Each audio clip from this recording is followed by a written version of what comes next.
귀한 기도 또 찬양 감사드립니다. 어떻게 복된 한 주 보내셨습니까? 네. 지난주에 가을이 단풍이 좀 못해졌나 이제 가는 건가 싶었는데 요 며칠 오고 가면서 보니까 더 예뻐진 것 같아요. 우리 오늘은 옆에 분들과 이렇게 인사 나누겠습니다. 참 잘 오셨습니다. 당신은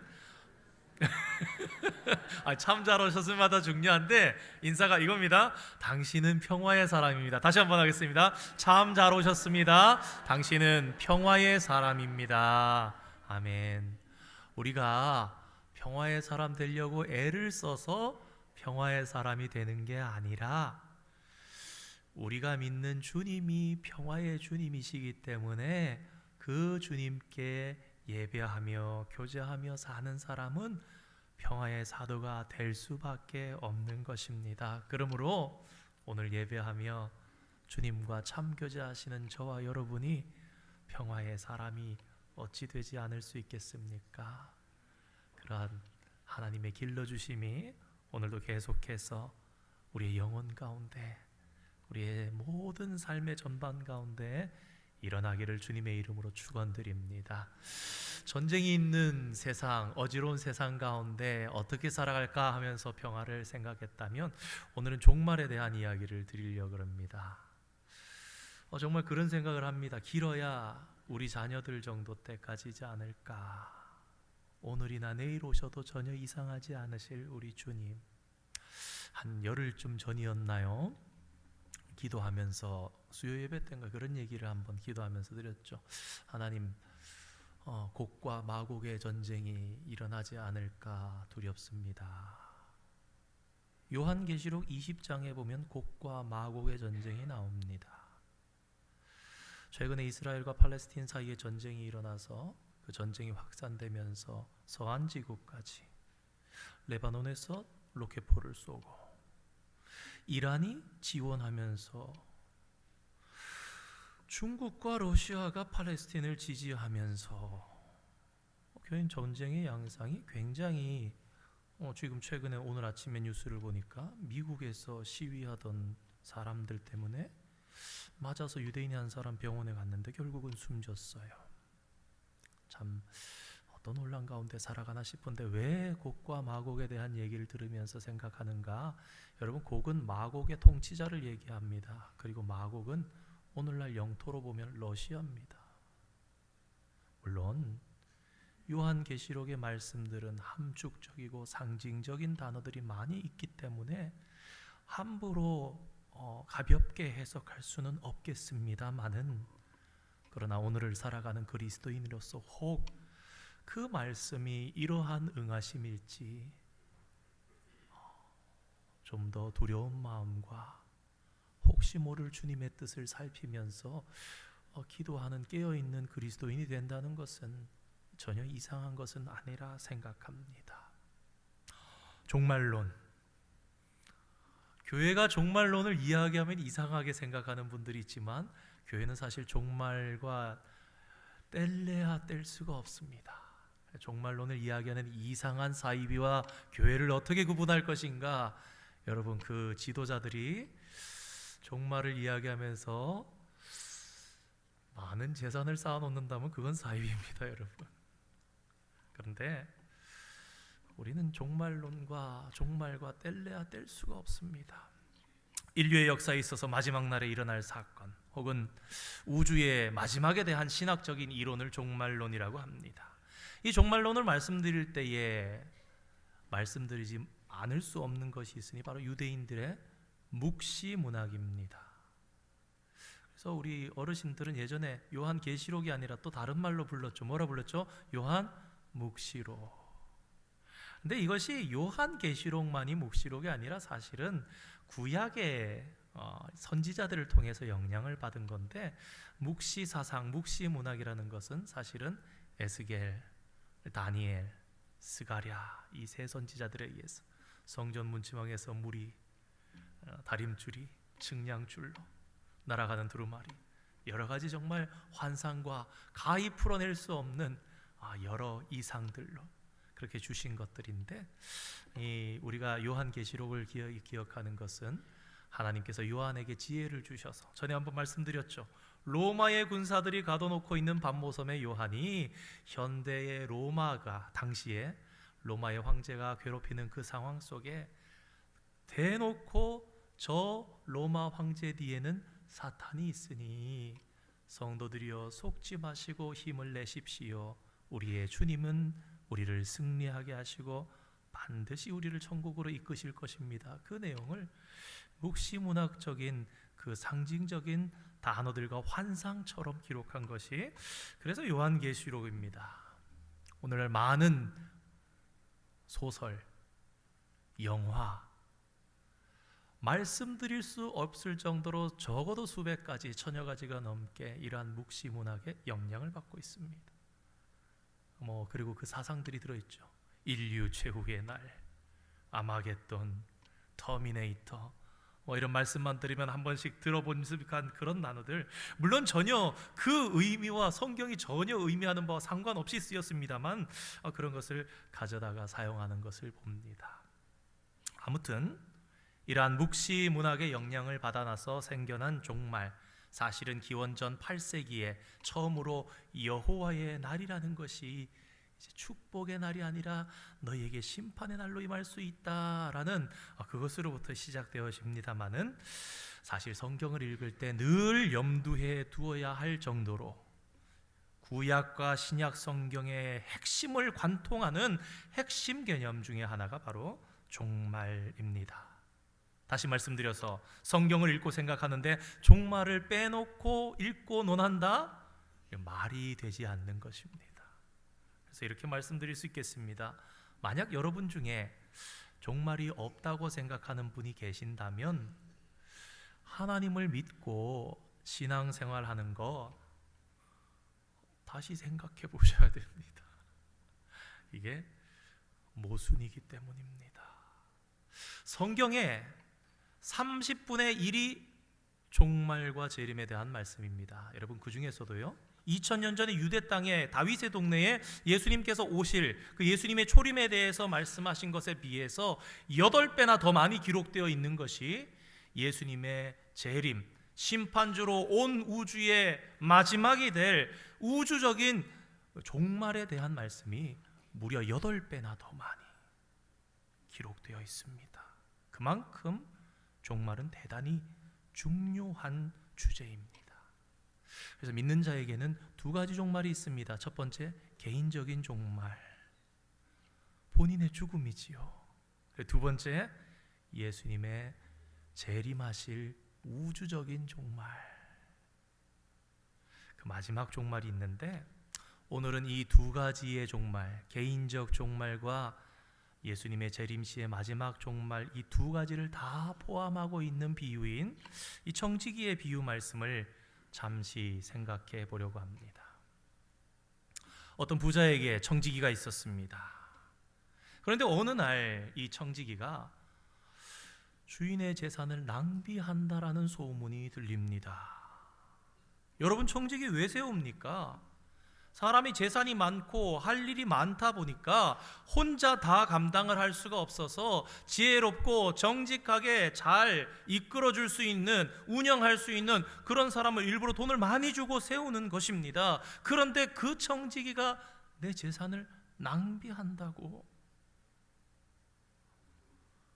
주인이 이런 청지기 쓸 수 있겠습니까? 당연히 예상하는 것처럼 바로 해고입니다. 바로 해고인데 맡은 여러 가지 일들이 있다 보니까 정리는 하고 넘어가야 되니까 불러서 얘기합니다. 야, 너 해고야. 너 하던 일들 다 정리해서 하고 이제 떠나. 끝이야. 청지기의 위기입니다. 물론 자기의 부정함으로 일어난 일이었지만 어찌 되었든 청지기 자신에게는 지금 아주 급박한 상황이 되었습니다. 이 옳지 않은 청지기가 인생의 위기를 맞이하면서 머리를 굴리기 시작합니다. 제일 먼저 생각한 것은, 그래도 지금까지 적지 않게 청지기로 살아왔으니, 그런 재능이 있으니 다른 일자리를 찾아야 되겠는데 뭐부터 생각하겠습니까? 그럼 다른 부자를 한번 찾아봐야지. 하던 게 그거니까 그게 제일 편하지 않겠냐? 청지기로 살아봐야 되겠다 했는데 금방 생각을 접었습니다. 왜 그럴까요? 여러분, 소문 나지 않겠습니까? 다른 부자들도 저 청지기 하면서 부정했대, 주인의 재산을 해먹었대 이러면 안 쓰는 겁니다. 그뿐만 아니라 어떻게 모르는 부자에게 가서 일을 하다가 소문이 들려옵니다. 야, 너 그런 사람이었어? 해봅니다. 아이고, 그건 안 되겠구나. 그렇다면 이거 막노동이라도 해야 하나 생각을 해보니까 나이가 이제 적지 않거든요. 야, 이거 내가 하다 금방 못할 것 같아. 그러면 내 인생 어떡하나, 내 남은 노후는 어떻게 해야 되나 생각을 하다가, 야, 그러면은 길거리에서 구걸이라도 해야 되나, 빌어먹어야 되나, 그래 생각을 해보니까 자존심 때문에 할 수가 없는 거예요.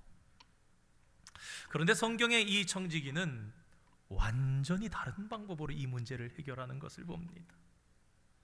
일을 그만둔 후에도 나를 반갑게 맞아줄 사람을 미리 만들어 놓으면 되지 않겠느냐. 어이, 어서 오세요, 이리 오세요. 아유, 좀 오늘 한 끼 좀 하고 가세요. 우리 집에서 하루 쥐고 가세요. 그렇게 자기를 반갑게 맞아줄 사람들을 많이 만들어 놓으면은 내가 내 노후에 편안하게 살 수 있지 않겠냐. 그래서 이 청지기가 자기 부자 주인에게 빚을 진 사람들을 다 부르기 시작합니다.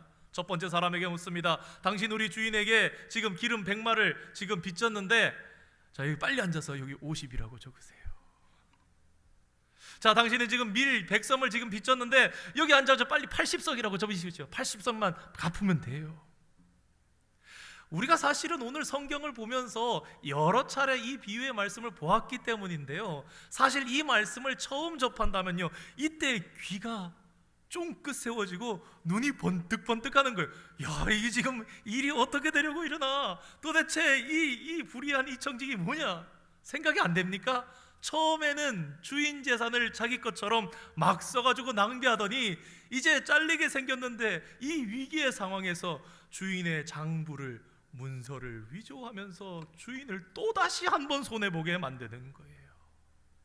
주인의 입장에서 알지만 어떻게 할 수가 없습니다. 왜요? 이거 가지고 빚을 받아야 되는데 이 오리지널 문서 자체가 100이라고 안 적혀있고 50이라 적혔으면 50만 받아야 되잖아요. 근거가 없잖아요. 야, 그러니까요, 이 청지기가 얼마나 나쁜 사람입니까? 살면서는 주인 돈을 해먹고는 이제 떠나가면서는 더 많은 손해를 보게 할 수도 있는 것입니다. 그런데 반전이 일어납니다. 이 옳지 않은 청지기의 이런 행동에 주인은 의외의 반응을 보이는 것입니다. 성경은 주인이 오히려 그를 칭찬했다 합니다. 눈과 귀가 의심됩니다. 아니, 어떻게 해서 예수님은 불의한 일을 연속으로 한 이 청지기를 비난하지 않으시고 칭찬하셨을까? 사실 오늘 성경의 비유는요, 가장 난해한, 해석하기가 난해한 이 성경의 비유로 둘째가라면 서러울 정도로, 자, 신대원 준비할 때 준비한 학생들이 주변에 한 1000명 정도 모여 있어요. 매해마다 그때는 그랬습니다. 제대로 풀 수 있는 우리 전도사님들이 안 계셨어요. 거의. 야, 참 어렵다. 읽으면 쓱 넘어가죠. 읽으면 쓱 넘어. 가끔 생각해봐도 여러분 목회자들이 이 본문을 해석하고 이제 설교하시는 걸 잘 못 봅니다. 사실 난제가 있으면 그것을 또 해결하고자 하는 노력도 끊임없이 있습니다. 내가 반드시 풀어내고야 말리라.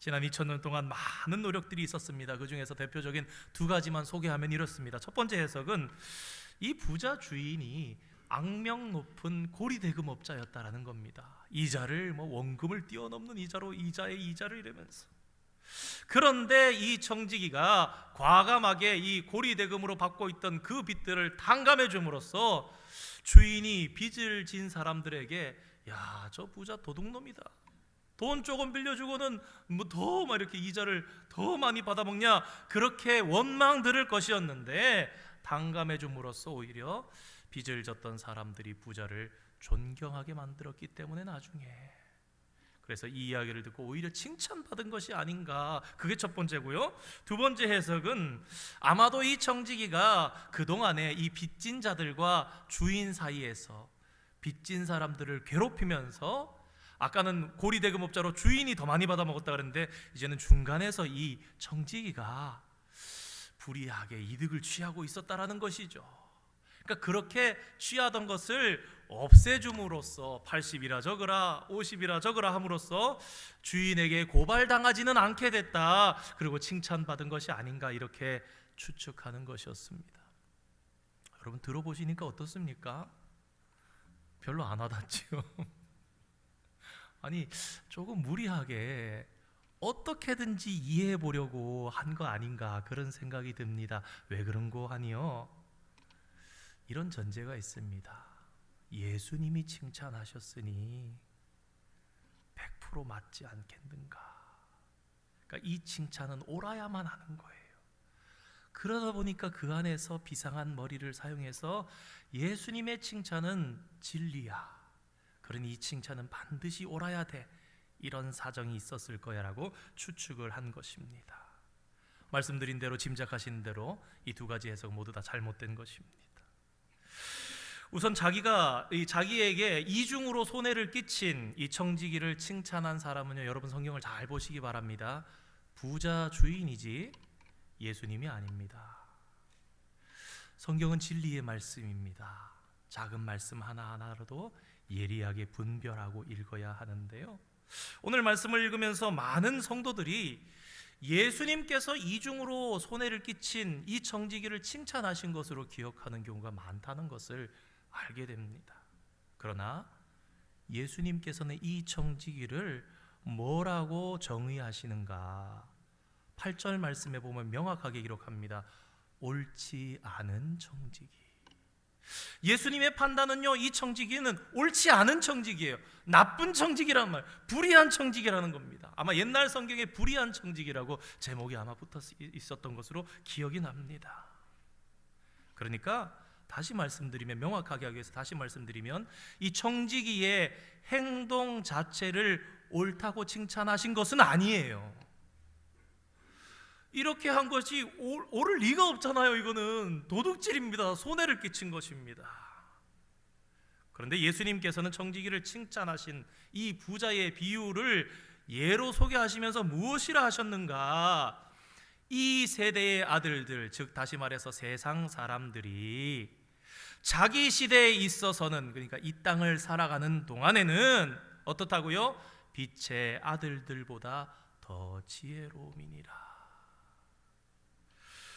빛의 자녀들이 영원히 받아 누릴 자신들의 영적인 축복에 대해서 생각하고 준비하고 살아가는 것보다, 예수님이 내가 보니까 얘들아, 제자된 너희들이, 나를 따라오면서 하나님의 뜻대로 올바로 살아가려는 너희들이 정말 천국을 위해서 준비하고 축복받고 살아가려고 애쓰는 것보다, 믿지 않는 세상의 불신자들이 언젠가는 없어져 버릴 이 땅의 재산과 육체적인 축복과 먹는 것과 자녀들을 위해서 더 많이 생각하고 더 많이 준비하고 더 지혜롭게 처신한다라는 것을 깨우쳐 주시는 그런 말씀이에요.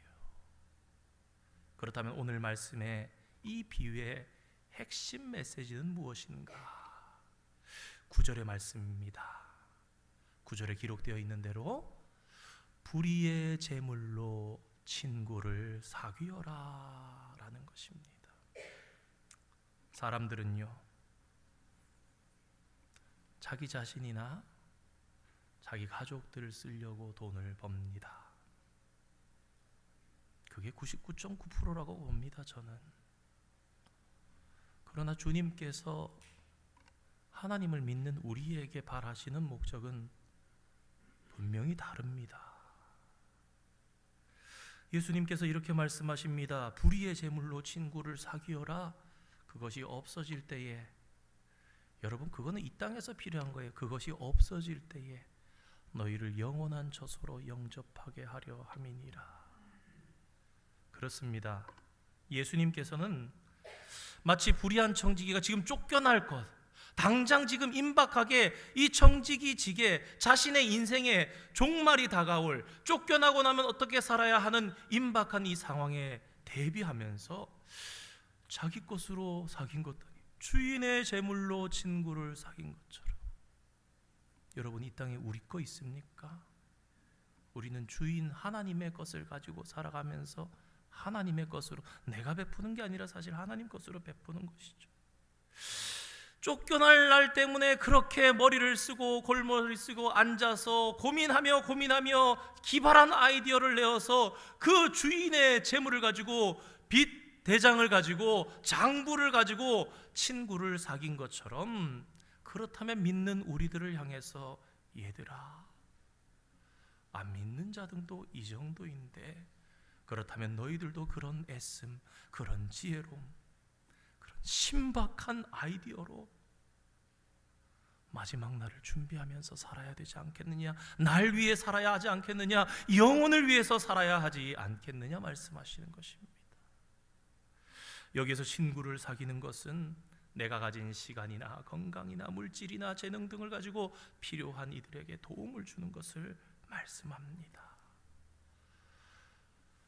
오늘 본문에 이 옳지 않은 청지기는요, 주인에게 빚진 자들을 사랑해서 선행을 베풀었습니까? 그리고 이게 선행입니까? 사랑해서 야, 너 참 안됐다, 50으로 적어라, 아이고 너 참 딱하구나, 네 집에 애들이 넷 다섯이라며, 야 이게 빨리 80으로 적어라, 그런 거 아닙니다. 의도가 딱 하나입니다. 나 남은 날 동안에 못 먹고 살 것 같으니까, 어떻게든 내가 살아야 될 것 같으니까 주인의 것을 도둑질해서라도 나 자신을 위해서 그렇게 한 것입니다. 그렇다면 얘들아, 영원한 하나님의 나라를 바라보고 살아가는 너희 옳지 않은 청지기가 아닌 너희 옳은 청지기, 의로운 청지기, 사랑의 청지기인 너희들은 어떻게 해야 하겠느냐? 이 옳지 않은 청지기가 행한 것보다 더 열심히 해야 마땅하지 않겠느냐라는 안타까운 주님의 음성이 들어있는 비유입니다. 얼마 전에 수요예배 시간을 통해서 이제 요단강만 건너면 가나안 땅으로 들어갈 이스라엘 백성들을 붙잡아 놓고 말씀을 전하는 모세 이야기를 드린 적이 있습니다. 모세의 고별 설교죠. 신명기가 모세의 고별 설교입니다. 아니 지금 들어가야 되는데 왜 그러는가? 여러분이 요단강을 건너면요, 이전에 광야는 땅이 없었는데 이젠 땅이 있습니다. 땅이 없던 삶을 살던 사람들이 자기 땅 하나씩 다 가지고 살아가는 삶이 됩니다. 그래서 그 땅을 넘어가면 이제 달라지는데, 그에 앞서서 모세가 얘기합니다. 얘들아, 너희들이 광야에 있을 때에 모든 것을 하나님을 의지하여서 살았던 것처럼 너희들이 지금 이 강을 건너서 가나안 땅에 들어가서 다들 한 집씩 한 집씩 다 땅을 가지고 살다 할지라도 그때에도 광야에서처럼 모든 것을 하나님을 의지하고 살아라. 잊지 마라. 땅이 너희의 하나님이 되어서는 안 된다. 그걸 신신당부했던 것이 모세의 마음이었고 결국 그 뒤에 있는 하나님의 마음이었습니다. 오늘날 현대의 성도들도 땅에 지대한 관심을 가지고 있습니다. 농사 지으시는 분들만 땅에 관심이 있으신 게 아니에요. 부동산을 하시는 분들만 땅에 관심이 있는 게 아니에요. 오늘날 현대 우리들에게 땅은요, 우리에겐 재산도 되고요, 우리에겐 재능도 됩니다. 야, 내가 이 재산 가지고 어떻게 좀 불려볼까? 야, 내가 어떻게 하면 농사를 더 잘 지어볼까? 내가 어떻게 하면 좀 핵심되는 알짜배기 땅을 사서 좀 가치를 부풀려서, 건물의 가치를 부풀려서 어떻게 하면 좀 더 이득을 얻을 수 있을까? 내 재능을 누가 좀 사줄 사람이 없을까? 고민하면서 살아갑니다. 지혜롭다 이거예요. 거기에 눈이 반짝반짝합니다. 머리가 팽팽 돌아갑니다. 집이 한 20분 걸립니다. 요새 보니까 금요일 토요일은 더 막혀가지고 한 25분까지 이렇게 차가 요새 많이 막히는 것 같아요. 솔주베리가 말씀 들을 때도 많고 새벽기도 같은 거 이렇게 준비하면서 리뷰하면서 올 때도 많고 그렇습니다만, 엊그저께 우연히 가끔은 요새는 개그가 없잖아요. 그래서 쇼츠 같은 것도 이렇게 한번 볼 때가 있는데 깜짝 놀랐어요. 결혼을 안 한 그래도 제법 예쁘장한 여잔데 한 20, 30대 많아야 30대겠죠.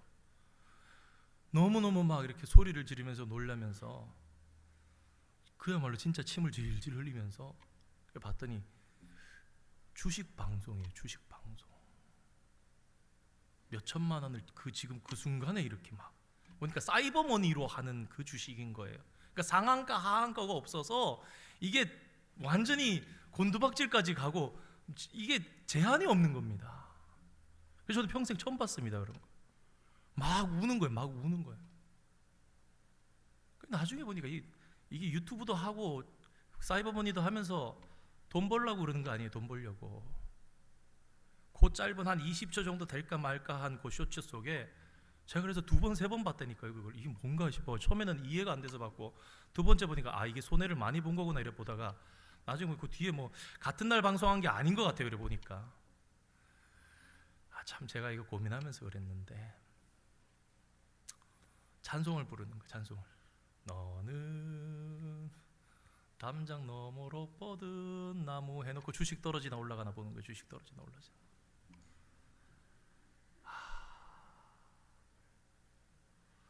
그래도 다른 날인 것 같은데 뭐 하는지 알아요? 불경 외우고 있어요. 불경 외우고. 주식 떨어지나 올라가나 주식 떨어지나 올라가나. 그 사람 찬송 부르는데 주식이 떨어졌어요. 그래도 불경 부르는데 마이너스 됐던 게 회복되는 거예요. 회복되는 거예요. 야, 이 집 아니야, 이 집 아니야 그러더니 이 집이야, 이 집이야. 불경하니까 이 집이야. 내가 교회는 평생 안 가. 기가 막히게 살아갑니다. 사람이 기가 막히게 살아가요. 여러분 제가요 지금 혹시나요 반대 상황이 아니라서 이런 말씀 드리는 거 아닙니다. 찬양 불렀더니 주식이 올라가고 불경했더니 주식이 떨어지지 않아서 그런 게 아닙니다. 여러분 아시죠? 뭐라도 해서 돈을 벌어보려고 애를 쓰는 게 뭐라도 해서 돈을 벌어보려고 신박합니다. 신박합니다. 뭐 그것만이 아니죠. 뭐 우리 몇 해 전에 사이버머니 그랬습니다만 지금 또 다른 노다지가 어디 있나 투자처를 찾으시면서 이미 뭐 투자하고 계신 분들도 계시고요. 얼마 전에 아주 그냥 한국을 떠들썩하게 했던 그 저랑 성이 같아서 굉장히 좀 불쾌합니다만 전청조 씨,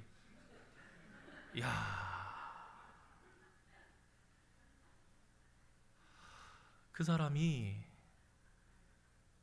비상한 거 분명합니다. 그런 쪽으로 남 속이는데 똑똑해도 분위기에 휩쓸리게 되어 있다고 전문가들이 분석까지 하더라고요. 오늘 말씀에서 예수님께서 우리를 향해서 말씀하십니다.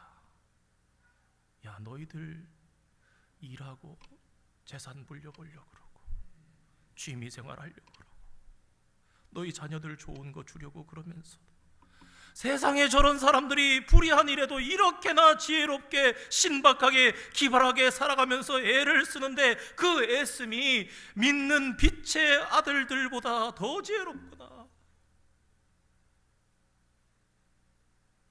반대로 말하면 하늘나라를 향해서 가는 성도들이 이 땅에 보이는 재물, 보이는 재산을 향해 애쓰는 것만 못하게 영광의 나라와 아버지의 상급을 향해서 애쓰지 못하는 그런 삶을 살아가고 있다라는 우리를 너무나 찌르는 말씀을 하고 계신 거예요. 그렇습니다.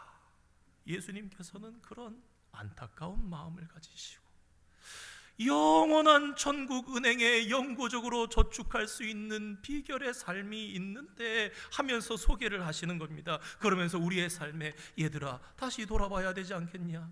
내가 올 날이 하루하루 가까운데. 어제 우리 당회원들과 함께 우리 그 노인 요양시설에 갔습니다만 저는 깜짝 놀랐습니다. 저희들 뭐 이민 와서 살면서 겨우 보험 뭐 사망보험이나 뭐 이렇게 디세이블이라 그러죠. 그 장애 진단 뭐 그런 보험들 드신 분도 계시고 못 드신 분도 계십니다. 근데 롱텀 케어 인슈런스, 장기간을 나를 케어해 줄 수 있는 인슈런스를 미국인들은 들고 산다는 거예요. 우리 어르신들 고민 그거 아닙니까? 나중에 널싱홈 가는데 6,000불, 7,000불 달라고 그래. 한 달에 보니까 8,000불, 9,000불이 여기 좀 더 싸서 그렇더라고요. 한국 시설이 최대한 해서 뭐 3, 4천 불까지 가능하다 그러는데 그것도 정부 보조금을 받을 수 있는 그런 소득 수준에 따라서 실제로 들어가는 것은 어시스티드 우리 그 리빙에 가도 실질적으로는 한 5,500불에서 6,000불 정도가 한 사람당 소요된대. 의아하잖아요. 무슨 뭐 사람들이 다들 2, 30만 불씩 벌면서 다 저기에서 살아서 마지막엔 그렇게 넣을 수 있는 건가 했더니 젊을 때부터 롱텀 케어 인슈어런스를 넣고 살아서 그때 그게 커버가 돼서 그렇게 사는 거라 그러더라고요. 예수님께서 우리들에게 말씀하십니다. 너희 이렇게 살아서 괜찮은 것이냐? 정말 너희 삶에 내가 중요한 부분이 맞느냐? 사실 주님은 중요한 부분이 아니라 우리 삶의 전부이죠. 내가 종교 생활을 하건, 내가 회사를 다니건, 내가 취미 생활을 하건, 내가 가족들과 시간을 보내건, 내 학위, 내 재능 모든 것에, 그런데 그렇게가 아니라 중요한 부분인 것은 맞느냐?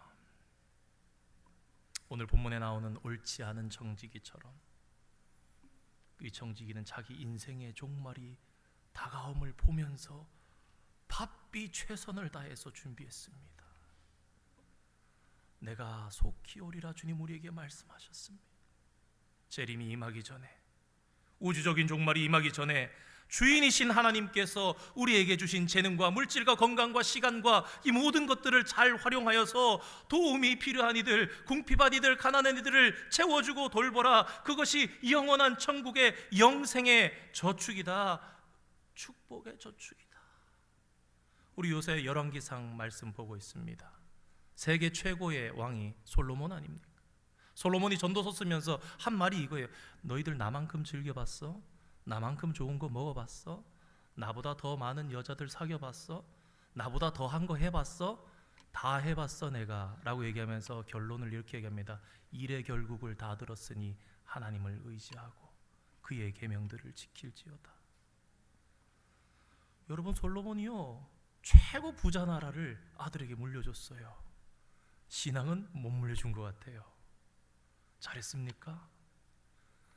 남은 재산이라도 있습니까? 우리 새벽에 이미 살펴봤죠. 통치 5년에 애굽의 시삭이 올라와서 은금 다 빼앗아갔더라. 신앙은 못 물려줬지만 재산 물려줬으니 잘한 아빠다 엄마다 그럽니까? 여러분, 다 빼앗기고 정말 참 불쌍하게 살아가는 르호보암을 봅니다. 우리가 자녀들에게 남겨줄 것은요 올바른 믿음밖에 없습니다. 그리고 내 노년을 책임지실 분도요 하나님밖에 없습니다. 여러분 잘 아시는 이사야 46장 4절 3절 4절 말씀, 태어남으로부터 내게 안겼고 태에서 남으로부터 내게 업힌 너희여, 너희가 노년에 이르기까지 내가 그리하겠고 백발이 되기까지 내가 너희를 품을 것이라. 내가 지었은즉 내가 업을 것이요 내가 품고 구하여 내리라 말씀하셨습니다.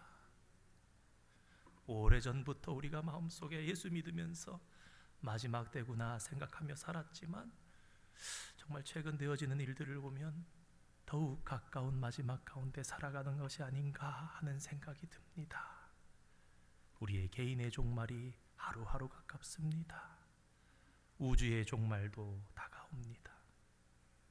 사랑하는 성도 여러분, 이 땅에 얼마 남기고 살 것인가에 관심을 가지실 것입니까?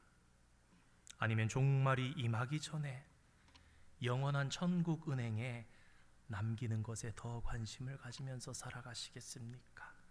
오늘 주신 지혜의 하나님 말씀 앞에 올바른 결단을 내리실 수 있는 성도님들 되시기를 주님의 이름으로 축원드립니다. 기도하겠습니다. 거룩하신 하나님 감사합니다. 오늘도 지혜의 말씀을 통해 하늘의 지혜를 얻게 하시고 우리의 인생의 목적과 삶의 자세에 대해서 생각하게 하시니 감사드립니다.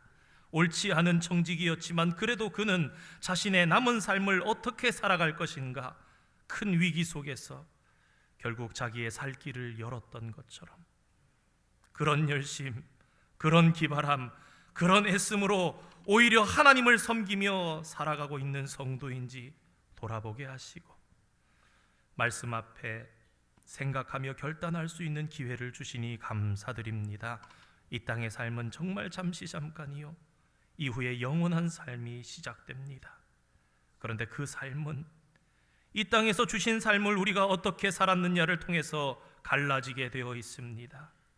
다 알면서도 이 세상의 잠깐의 삶을 위해 애쓰는 것만도 못한 마음과 그런 애씀으로 주님을 위해서 살아가고 있는 저희들은 아닙니까? 말씀 앞에 밝히 깨우쳐 주시고 진실한 마음, 달라진 마음과 생각으로 영원한 천국 은행에 쌓으면서 살아가는 빛의 아들들 되게 하여 주시옵소서. 예수님의 이름으로 기도드립니다. 아멘. 우리 함께 찬양하겠습니다. 봉헌송